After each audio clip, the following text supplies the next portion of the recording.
Where's everyone at with this problem? We'll walk around.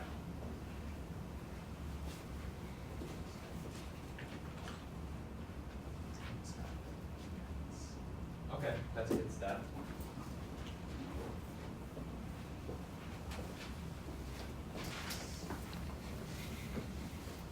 All right, I'd say let's go over it because we have a few other problems to work on also. So first step is obviously just figuring out what is labeling all of these stresses, right? So we're gonna have a sigma x, a sigma y, a sigma z, a tau xy, tau xz, and a tau yz. Now, can somebody tell me what each of these is? Just looking at the coordinate plane.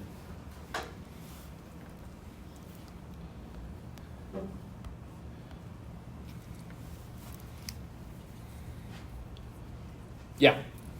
Sigma x, y, and z would be positive 60, negative 20, 0. Yes.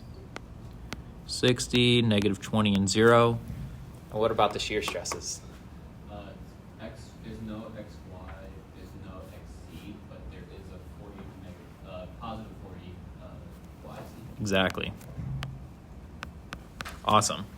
All right. Where to from here? You can calculate the invariances by at least the first one. You can just sum the two, which is 40.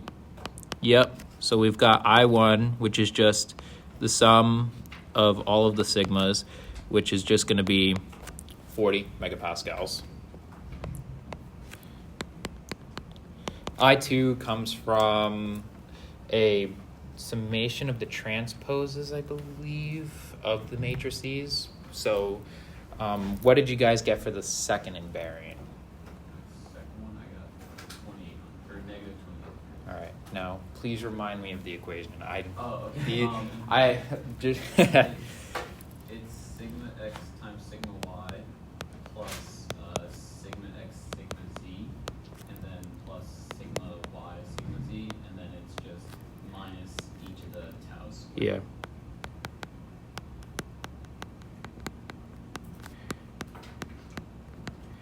And what did you get for this? I ended up getting negative 2800. Negative 2,800. Yeah. And this is technically megapascals squared. It's weird, but if you notice, the stresses are obviously squared. It's just like a coefficient for the terms. And then lastly is I3, which gets taken as the determinant of our stress matrix, which our stress matrix, sigma, I should really put this in brackets to indicate that it's a matrix, would just be written as sigma x, y, and z down the center line. So 60, negative 20, and 0. And then you've got shear stresses of 0 for x, y, x, z. And then yz was negative 40, 0, and 0. And so you just take a determinant of this matrix. Hopefully everyone knows how to do that. So then, positive 40, my bad. Just 40, right? And what did you get for that? I got 96,000. 96. Which? Negative 96,000. Negative 96,000. Awesome. Now, what we could do from here is we create our cubic function to determine what the principal stresses are going to be. Our cubic function is basically written as sigma cubed plus I1 sigma squared plus I2 sigma plus I3, all equal to 0. All right, so plugging in for I1, I2, I3, our equation just becomes sigma 3 cubed plus 40 sigma squared minus 2800 sigma minus 96,000 is equal to 0. Now, if you've got a nice calculator like this, you can basically just solve for all of the terms. 140, negative 2,800, and negative 96,000. And I get sigma equal to 3 terms, 51.2311, negative 31.2311, and negative 60. And these are all in terms of megapascals. If you don't know how to do that on your Casio, I'll show you guys right after class. All right. And that's it for this problem. I simply just asked you guys compute. Oh wait, and I asked you guys for the maximum shear stress as well.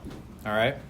So for the maximum shear stress, what we would need to do then is basically, knowing what the principal stresses are, we would calculate all of the terms for Mohr circle, for all 3 of the circles. You can calculate basically the radius of each circle, and knowing that the radius of each circle is the maximum shear stress for each circle, you just pick whatever the maximum one is. So in this case, we know that sigma 1 is this, sigma 2 is going to be that, and sigma 3 is this. And that's just based off of going from maximum on the very far right-hand side all the way to the left-hand side. So it just conveniently works out to be that, but you might not always get the numbers to be in that order. So you just need to calculate the maximum shear stress for each one. So the radius for circle 1, 2 is just going to equal sigma 1 minus sigma 3 divided by 2, R2, 3, and then R1, 3, which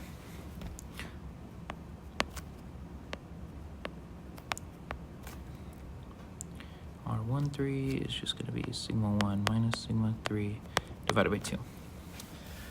For the maximum shear stresses in each one, you can calculate it. For the absolute maximum shear stress, if you guys think about it, it has to be R13, because R13 is always going to be that large outside circle that's encompassing all of the other circles. But we could just calculate the maximum shear stress for each one. So sigma 1 minus sigma 3, oh wait, that should be sigma 1 minus sigma 2, my bad. So 51.23, come on, get out of here. I can never remember how to quit. Clear, there we go. So 51.2311 minus negative 31.2311 divided by 2 gives us a radius of 41.2311 megapascals.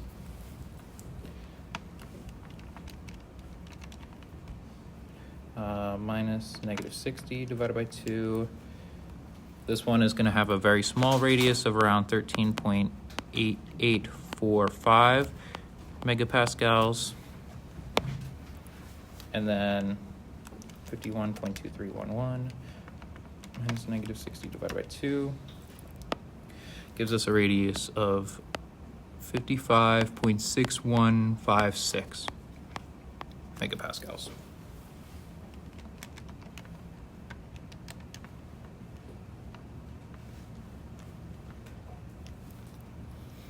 And those are basically the maximum shear stresses for each of the circles.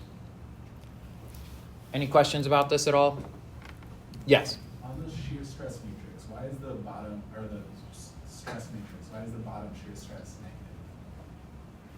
On the bottom matrix, Yeah. it shouldn't be, my bad. Okay. It was supposed to be 40? It's supposed to be positive, yeah. Okay. It's always going to be symmetric. Okay. So the matrix is always symmetric, yeah. Yep. Any other questions about this problem? All right. Let's go over to another problem. This one I actually took from a 1990s PE exam book. It's from the strengths of materials section, so I'll give you guys a few minutes to work on it. You guys will notice that it's multiple choice. Yes, your FE and PE exams are all multiple choice, all with relatively complicated calculations involved.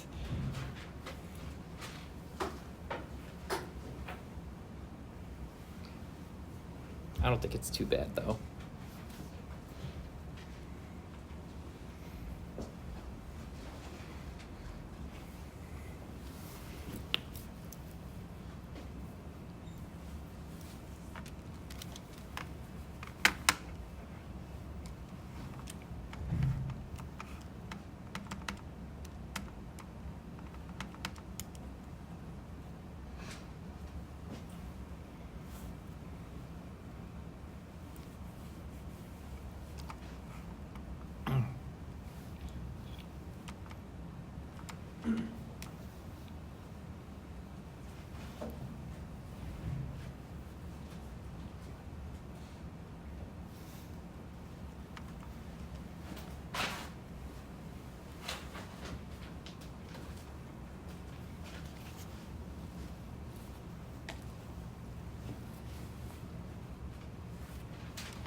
Also, really quick, do you guys want me to provide the formula sheet, or are you guys gonna print it out? What should I do? What would you prefer?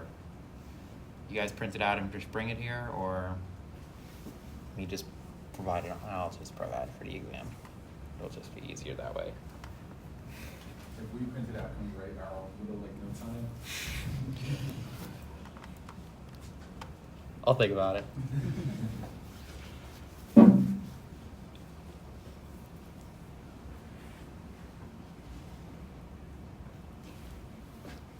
Maybe no for this exam, but in future exams, yes, because then I have an excuse to give you guys harder problems.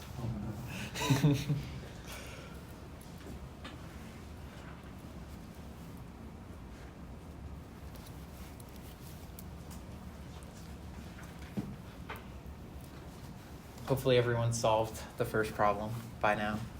Yeah? Awesome. Someone did. I wanna see that.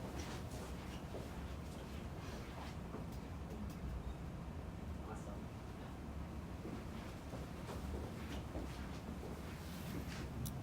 Someone's got it.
go over it? All right. For the first part of the problem, all right, you were asked with finding what the true stress is. Now, what is the difference between true stress and engineering stress? Engineering stress is an approximation with respect to the original cross-sectional area. So engineering stress is equal to P over A, and since we're using the, what? We can't see. Oh, I'm frozen. Whoops. Thank you. P over A. But because we're taking the stress with respect to the original cross-section, let's just denote this with a little subscript, initial area. True stress, on the other hand, is defined as just P over A, where A is whatever the cross-sectional area is for that given load. All right, so this is accounting for the necking that occurs, but it's such a small amount of necking, it's generally negligible, right? So what do we want to know here is basically the stress at that point A, where it's not necessarily the initial area, but it's some dilation or shrinkage of the area due to it. So the way that we do that is we need to understand Poisson's ratio.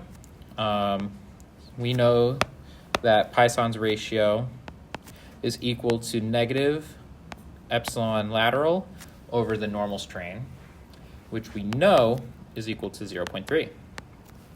Now we know what the normal strain is, it's 0.02, which means that the lateral strain is just equal to 0.30 times 0.02, which gives us a strain of around negative 0.0006. All right? Now, from there, it should be safe to assume that the entire cross-sectional area A is just equal to A naught times 1 minus the 0.0006. It's basically just the initial area minus whatever change in area is going to occur, which is just a function of the lateral strain. So A naught just becomes 1 minus that. So that means 0.9994 A naught. We take that value, we throw it all the way back into this equation. Sigma is equal to P over A, which is P over 0.9994 A naught. Or the initial stress, we could call it sigma naught here, just to simplify things, divided by 0.9994. So 20,000 divided by 0.9994 should give us, did I make a math error? I think it's only 2 zeros. Yes. Good point. 1, 2, 3. Yeah. And should it be 1 minus negative 2? No, because it would be 1 plus whatever the strain is, so I'm just throwing the negative in there to simplify it. Yeah, you're right, with 1 minus. Oh yeah, I accidentally plugged in 0.03. So yeah, you're right with that. That gives us 0.0994. I was like, this value seems kind of high. So 20,000 divided by that answer gives us a stress of around 20,120 psi with some round off error, which that's going to be roughly around answer C. Multiple choice questions, especially on your FE and PE exams, the answers are not going to always be exact. It's going to be a very close approximation there too, so you just pick whatever the closest answer is. Any questions about this? Now, what about true strain? True strain's a little bit of a tough one. Now, if you guys look into textbook, the true strain is basically equal to, it's like a natural log function, right? And that natural log function basically comes from of this. So that gives you basically natural log of 1 plus e is equal to whatever the true strain is. So when you plug this in, 1 plus 0.02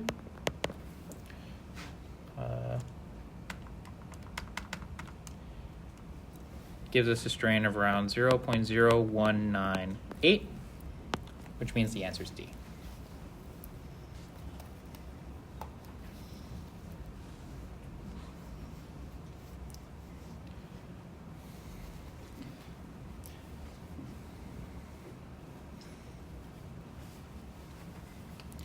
Any questions about that one?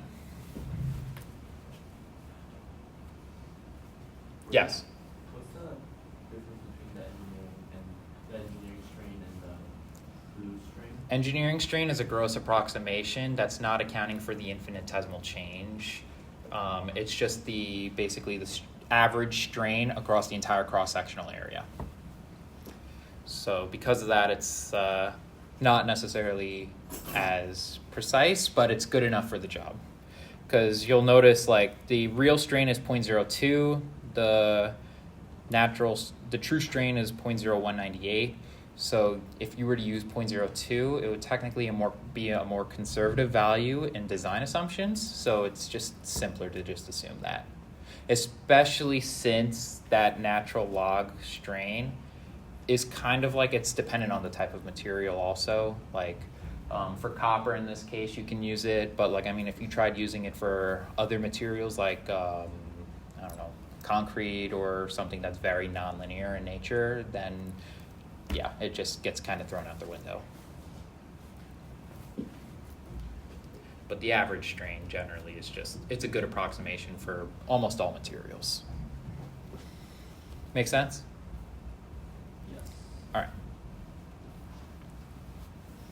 All right, let's hop over to problem 3 now. Or do I need to go back? Did everyone write that down? Everyone's good? All right.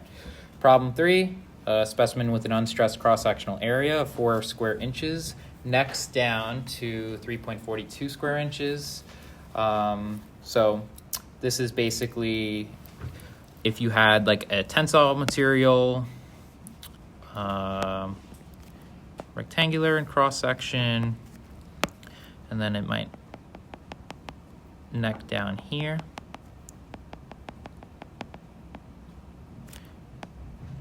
That would be 3.42, whereas its initial area was 4. All right, what is the reduction in area of the material?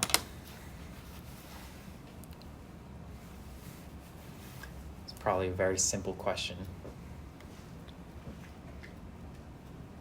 And yes, sometimes PE level exam questions are this simple.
Everyone figure it out?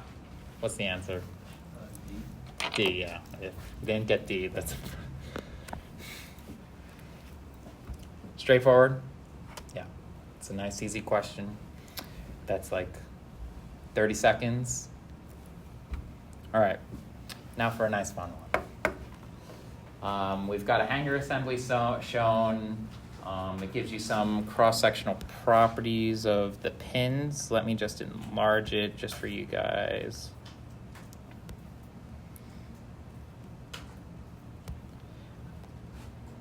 All right, so in the hanger shown, the upper portion of link ABC, that is this section right here, is 3/8 inch thick, and the lower portions are 1/4 inch thick. Epoxy resin is used to bond the upper and lower portions together at B. The pin at A has 3/8 inch diameter, while a 1/4 inch pin is used at C. Determine the shearing stresses in pin A, the shearing stresses in pin C, the normal stresses in link ABC, the average shearing stress on the bonded surfaces at B, and the bearing stress in the link at C. It's a little bit of a loaded question. Trust me, it's not actually that bad. This is about a 4-minute problem at max. I'll give you guys a few minutes just to work it out. Let me freeze this.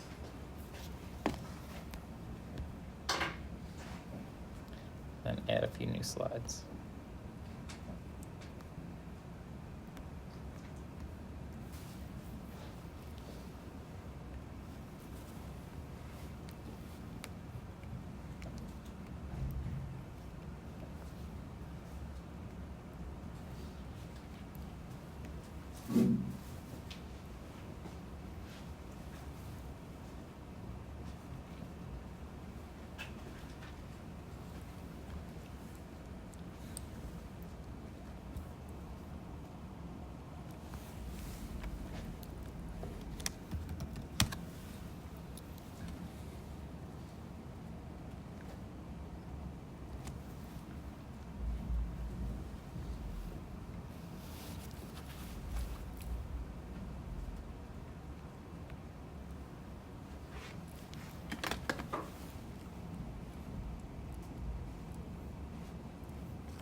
There's no legs on this. I'm so used to like the other chairs in like the high schools, the ones that have the front legs.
Figure it out, Travis? I think so. All of it? All right, let's go over it then. All right. So let's just break this up one part at a time. So let's start off with A. So determining the shearing stress in the pin at A. So that is the pin in the middle. So that requires us first to determine what the shear force is in the pin. What we need to do is just do some of the moments. Let's do some of the moments about D equals 0, because at the end of the day, this is just our system. We're going to have reaction forces there and there. AY, DY, and 500 pounds. There's a hinge here, AX, DX, and then the dimensions were 5 inches and 10 inches. All right, so do some of the moments about D equals 0. We will get AY times 10 inches negative plus 500 pounds times 15 inches. Solve for AY. It's just 500 times 15 divided by 10, which gives us a vertical reaction force of 750 pounds moving upwards. Now, the shearing stress at C. All right. So, for part A, to determine the shearing stress at A, the pin at A has a 3/8 inch diameter. We calculate what the area of the pin is. Why did I write? Okay. The area at A is 3/8 inch diameter, so pi over 4 times 3 over 8 inches squared.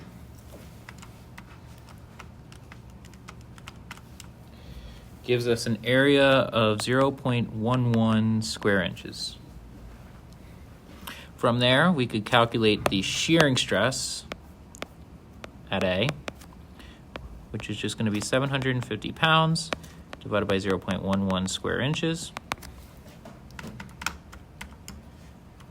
which gives us a shearing stress of 6,791 psi. Everyone got that? Awesome. Now, for part B, the shearing stress in the pin at C. The nice thing about C is the fact that if we were to draw this entire member ABC all as one, so the force at there would equal the force there. So that means that the force in C has to equal the force in A. You guys agree with me on that? That comes from equilibrium. The force in that entire member is all one. So the force between C and A is shared. Or not shared, but it's the same. So the force in pin C is the same as the force in A, which gives us 750 pounds. I don't know why I wrote C here. I think it's because I'm solving for the shearing stress at pin C. The area of C, pin C, it's a 1/4 inch diameter anchor bolt. Pi over 4 times 0.25 squared.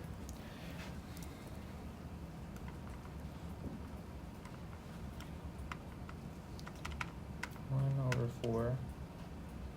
0.0, no, that's not right, is it? 3/8 to a 1/4 inch diameter.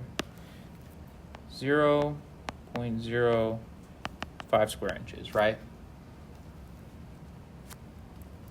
So calculate the shear stress at C, 750 pounds, divided by 0.05 square inches. Gives us a shear stress of 15,279 psi. Everyone follow that so far? Who here got up to this point? Everyone did, hopefully. I was just wondering, why does the force in the member ED not exert at BC? Not exert at BC. At pin C. The reason the force at D, you mean? Yeah. The reason being is because when you perform the equilibrium in this here, one of the things that you would technically do is just, you wouldn't really do this. It's just in this problem because of the fact that the A and D reactions are along the same horizontal, there's no moment arm, so you can simplify it. Otherwise, you would treat it as if it was CX and CY. So we can work on that then, just really quick. So that would give us, okay. I may have jumped the gun on this then. So let's work this. So for CX and CY, let's do this. You have to do sum of the moments about D, again, equals 0. And then you would technically have CX this way, CY this way, AX this way, and then AY this way. This comes from frames, right? You break it at the pins. So you need two equilibrium equations. So let me erase this, and we'll solve for the whole thing. Let me minimize this. There we go. So we've got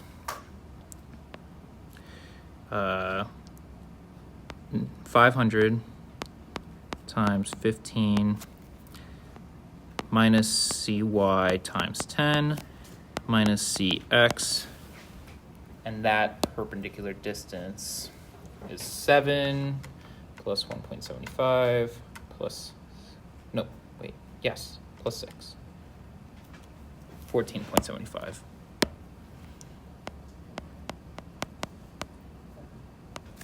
And then here, force, the sum of the moments about A equals 0 is equal to CX times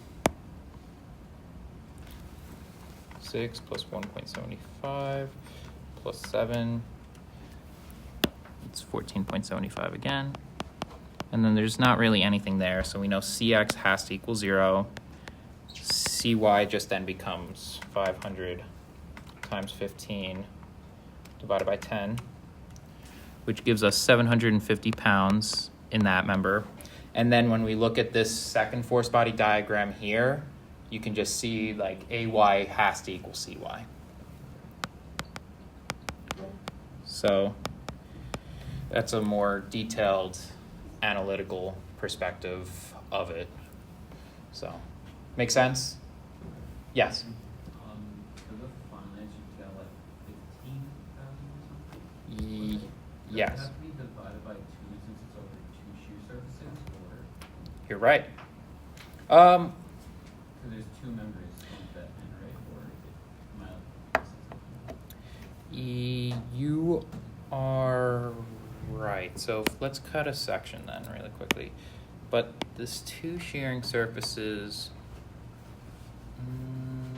yes. Because you double the area. Right. So you got to multiply that by 2 shearing surfaces, so you're right.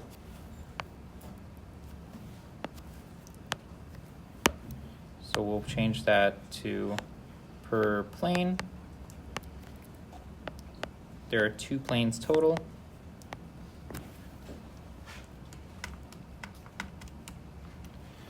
Which should give us a shear stress of around 7,500 psi. Good catch. First mistake of the semester.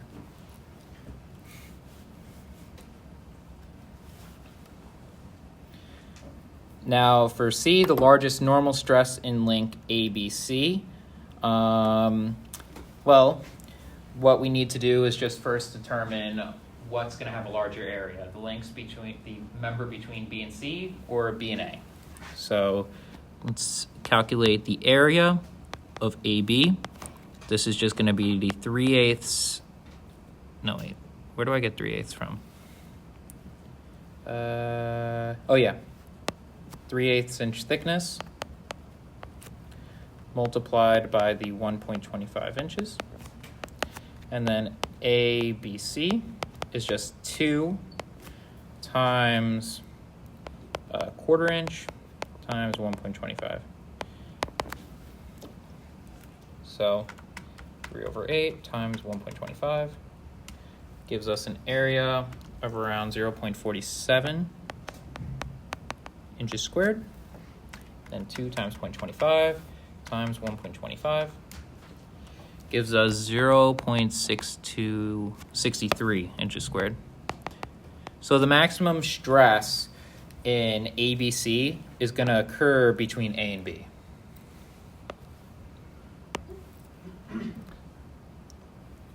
So for C, let me take all of this, copy, delete, paste.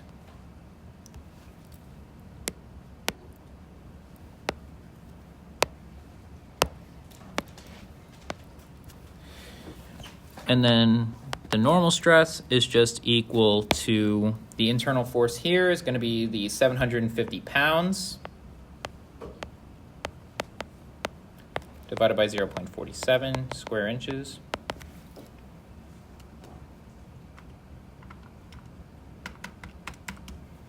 Which gives us a normal stress of around 1,600 psi.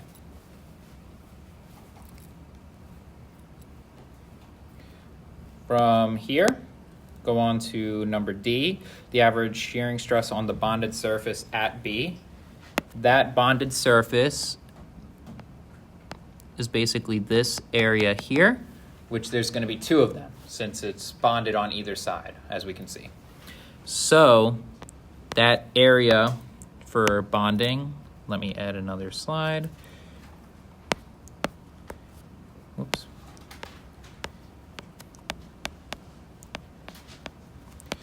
Is equal to whatever that area is, which that area looks like it's 1.25 by 1.75, and then we multiply it by 2.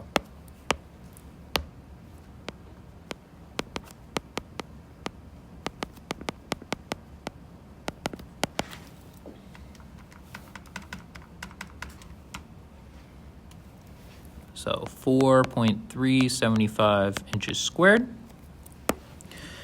The average shearing stress, again, that force is 750 pounds. So the shearing stress along the bonded surface is 750 pounds divided by 4.375 square inches,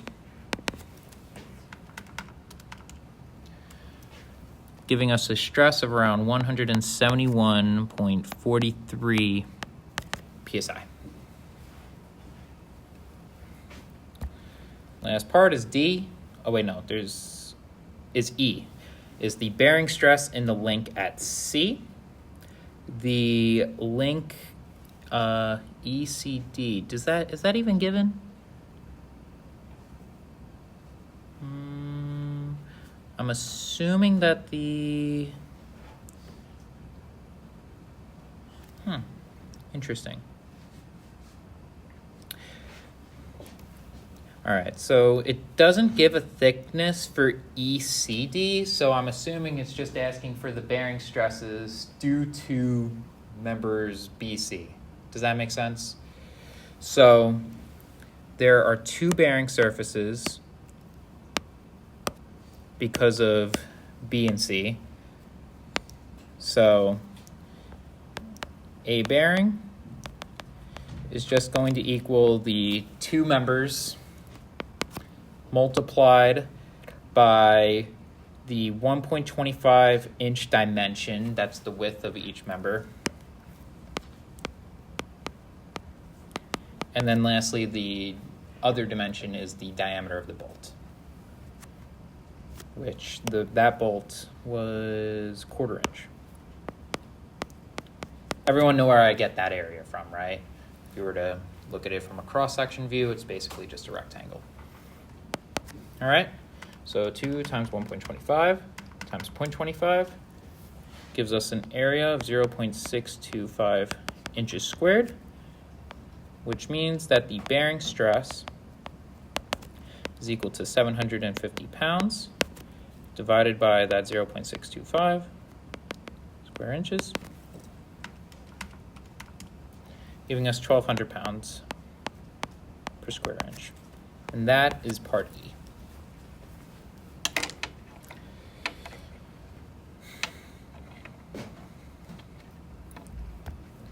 That's like a more involved problem you could maybe see on like an exam, just calculating all of those different stresses.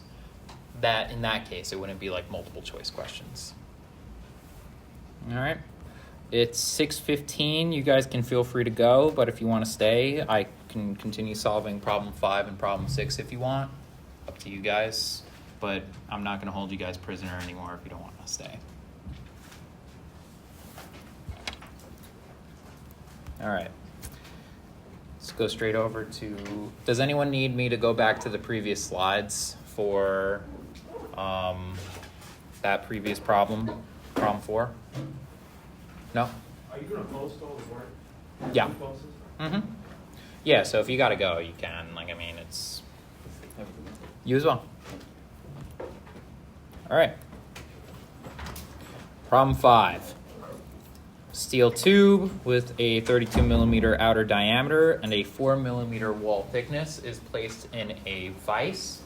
Let me... Thank you. Have a good night. You as well.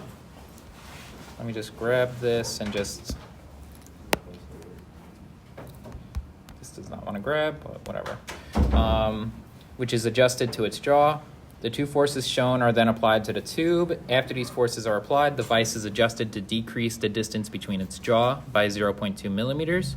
Determine A, the forces exerted by the vise on the tube at A and D, and B, the change in length of portion BC of the tube. All right. Do you guys just want to work on it directly, or you want to give it a shot? What do you want to do? I'll let you guys give it a shot. The slides posted does not have problem 6. Yeah, I know. I added these, that last problem, like, during class, so I'm going to replace all of the slides that are currently on Brightspace with the newer one.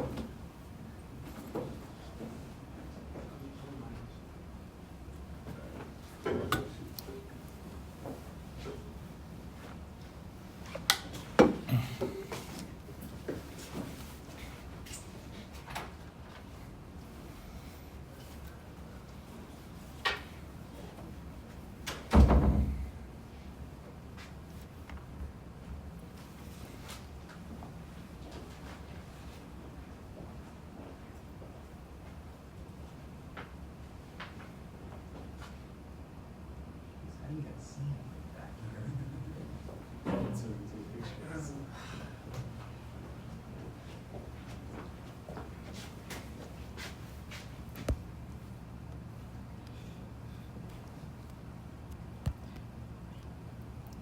Now I know I gotta make the slides like massive.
Please also carefully read the problem. Notice that the jaws are being closed 0.2 millimeters purposefully. So that gets that gets inputted into your compatibility equation.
Yeah.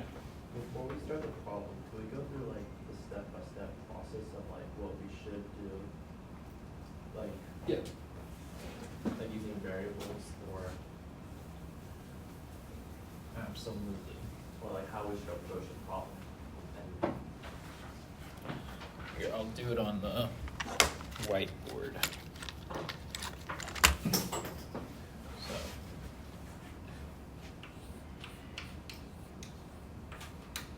Step one is basically just create your two systems. I call them 0 and 1 system. That's basically the unrestrained system, and then the system basically replacing one of the reactions with the equivalent force. All right. Step 2 is basically your equilibrium and compatibility equations. You could just kind of skip straight over to compatibility if you want to, which basically just tells you delta for the 0 system plus the delta for the 1 system, all has to sum to 0.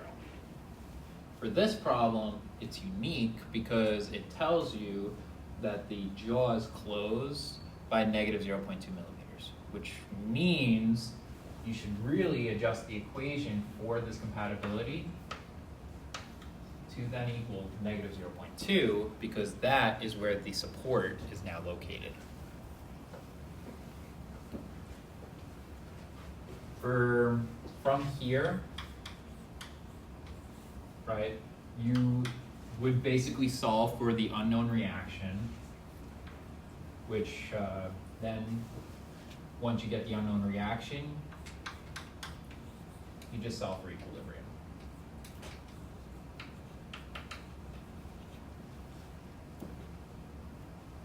And then from there, you do everything else that we've been doing. So, does that make sense, or do I need better visuals? no, that's Awesome.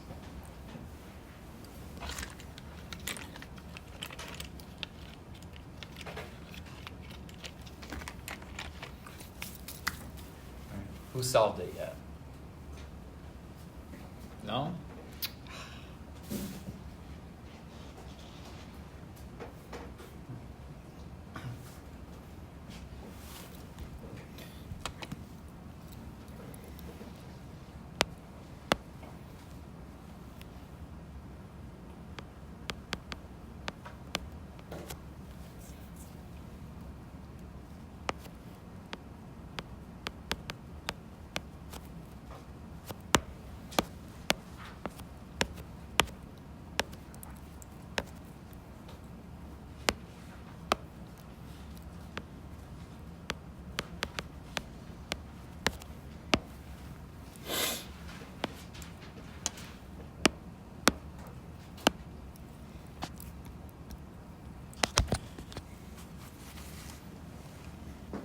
curious for everyone.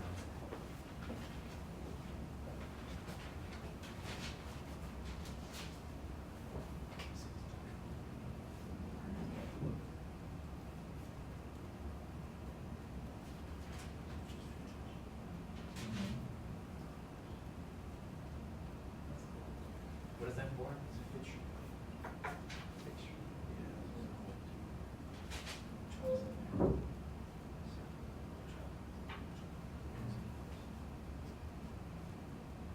You guys machine anything, or?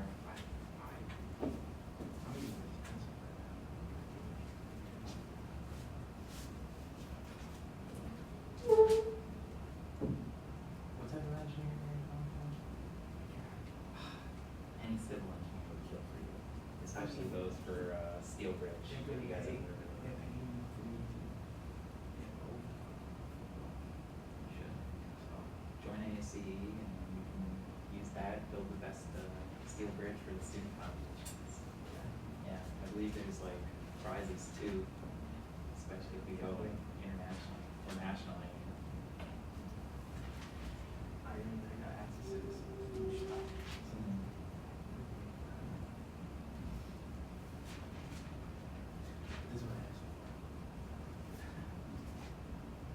All right. Let's go over it. I think that's enough time. All right. So basically, step one, we just want to split our system. So what is that going to look like? Our zero system is basically just going to be the one clamp on this very far hand side. This will be like the rod. We apply a 42 kilonewton force there and a 30 kilonewton force here. Each section is 80 millimeters.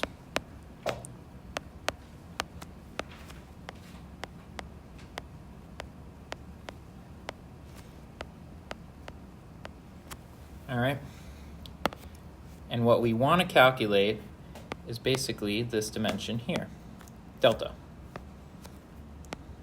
Because that is our unknown reaction that we removed. So we basically just removed that entire right-hand section, D, because that's an unknown. For the one system, it is basically very similar to all of this. Come on.